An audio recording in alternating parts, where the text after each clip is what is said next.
இப்ப நம்ம வந்து அந்த ஜாயிண்ட் சாரின்னு சொன்னோம் பாத்தீங்களா, அந்த ஒரு சில பிக்க வந்து நான் உங்களுக்கு காட்டுறேன் சரிங்களா.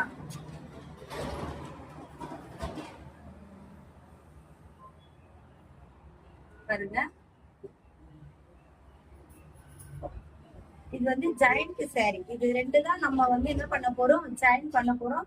ஆனா இது நம்ம ஜாயின் பண்ணி கட்டும் போது இது ஜாயிண்ட் சாரியாவே தெரியாது. எல்லாமே வந்து சூப்பரா பர்ஃபெக்டா இருக்கும். கலர் பாருங்க, சூப்பரா இருக்கு.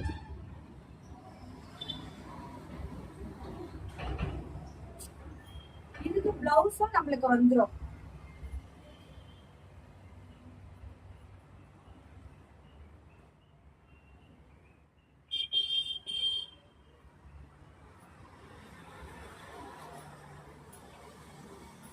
இதுதான் சாரி. இந்த சாரி எடுத்தீங்கன்னா பாத்தீங்கன்னா இந்த சாரி வந்து பெரிய சாரி. எப்பவுமே பாத்தீங்கன்னா அது வந்து 5.5 மீட்டர் அப்படிதான் இருக்கும். ஆனா இதெல்லாம் பாத்தீங்கன்னா 6 மீட்டர் 7 மீட்டர் இப்படிதான் இருக்கும். இந்த சாரி கொஞ்சம் பெருசா ஒரு சின்னதா வருமா அப்படின்னா நீங்க யோசிச்சு பாக்காதீங்க. பீஸ் எல்லாமே உங்களுக்கு வந்து சூப்பரா வரும்.